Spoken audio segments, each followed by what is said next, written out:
देना। मैं ये जो पंखा है ना इसको पहले बंद करिए, लेकिन करनी चाहिए।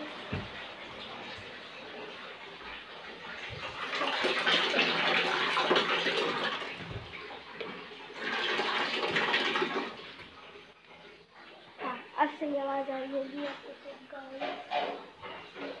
दादी की तबीयत खराब थी तो एग्जीबिशन की जब मैं जा रहा था तो मैंने दादी को आपने देखा होगा, बहुत तबीयत खराब थी। तो उनकी तबीयत ऐसी ख़राब होती रही। तो तबीयत की बात नहीं, वो ना सो ही जा रही थी। वो सो रही थी, उठ रही थी, लेकिन 2 मिनट में सो रही थी, 5 मिनट में सो रही थी। वो इतना नहीं उठ पा रही थी, लेकिन वो डॉक्टर को बुलाया, ड्रिप लगाई, इतनी ज़्यादा ड्रिप लगाई, सब कुछ किया। और वो व्हील चेयर पे तो बैठती थी, लेकिन मैंने फिर छोड़ दिया। वो अपनी पलंग पे ही सिर्फ बैठती थी, टेक लगा के उनको बिठवाते तो बैठ भी नहीं पाती थी, उनके लिए मुश्किल हो गया था। फिर क्या हुआ कि नहीं बैठ भी नहीं पा रही, इतनी मुश्किल से बिठा रहे। और उनकी एक टांग जो है ना, ये वाली उल्टी वाली, ये ना सूज गई थी पूरी। तो फिर टांग ऐसी सूज रही, उसको टच भी कर रहे ना तो इतना दर्द हो रहा था। इसलिए ना बिल्कुल वो उठ भी नहीं पा रही थी, वो बिल्कुल ही लेटी रही थी, बस लेटी रही थी, वो बैठ नहीं पा रही थी।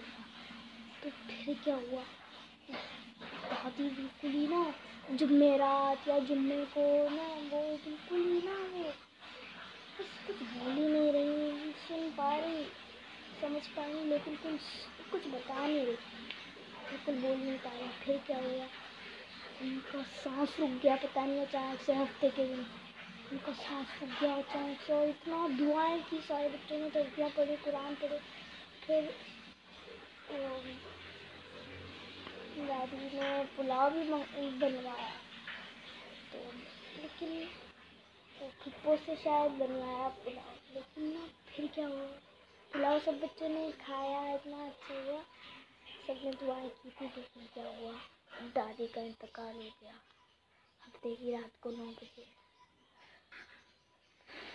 मैं किसी के इंतकाल पे इतना रो गया नहीं, और रोता हूँ नहीं इंतकाल पे, मुझे इतना पता ही नहीं होता। मैं दादी का मेरे सामने हुआ है, सामने नहीं हुआ, दादी का जैसे इंतकाल हुआ है फ़ौरन आया हूँ मैं, ऐसा भागते हुए आया हूँ ना, रॉकेट बनकर आया हूँ मैं। गिर भी गया था, इतनी तेज़ लगी थी मेरे, लेकिन मैं ऐसा भागते हुए आया। दादी का इंतकाल तो नहीं हुआ, लेकिन डॉक्टर आया, डॉक्टर को बुलाया, और ना डॉक्टर दादी को सांस दे रहा, सांस। लेकिन फिर क्या हुआ, इंतकाल हो गया, इंतकाल हो गया उनका। फिर ऐसा मैं रोने लग गया, सारे बच्चे, अब्दुल मुझको सांस ही नहीं आ रहा। फिर उनको इतवार के दिन आना था, हमारे तैयबू को, ईमान के पापा को आना था, तो फिर ना उनको बिल्कुल नहीं पता था इंतकाल हुआ है हफ्ते की रात को 9 बजे। तो वो इतवार की सुबह में आए, हम लोग लेने गए उनको एयरपोर्ट, सऊदीया से आए ना।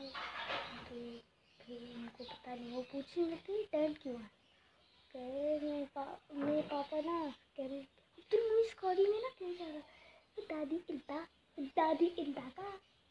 और कब्रिस्तान आया तो अस्सलाम वालेकुम यानी अभी भी सलाम करने लग गया कब्रिस्तान को। तो फिर क्या हुआ, तो वो कहने लग गया दादी भी यही। तो फिर फ़ौरन याद ही कर कि ऐसा पागल है ना, ये उसके सामने कह रहा था। तो उनको घर आके बताना था कि वो गाड़ी में रोने लग जाते ना, एयरपोर्ट पे रोने लग जाते अगर उनको सऊदीया में बताते, तो इसलिए नहीं बताया। और भाई पूछे टैग क्यों है, तो कह रहे पापा ये ऐसे पता नहीं क्यों ये अम्मी चली गई, और वो अम्मी चली गई, तो ऐसे रोने लग गए। और हंसी आया ना कि वहाँ पर ऐसे हो रहे, सारे हो रहे, फिर सारे रोने लग गए उनको देखकर। तो कुरान खानी नहीं थी, 2 3-4 दिन तक होती रही। फिर जाकर रुकी और रोज़ कब्रिस्तान जाता था और जनाजे में किसी के मैंने गया, किसी के भी नहीं, लेकिन दादी के जनाजे में मैं लेकर गया था। जनाजा नमाज़ पढ़ी, नमाज जनाजा सब कुछ करा मैंने। तो दादा की कब्र पे भी मैंने गया था।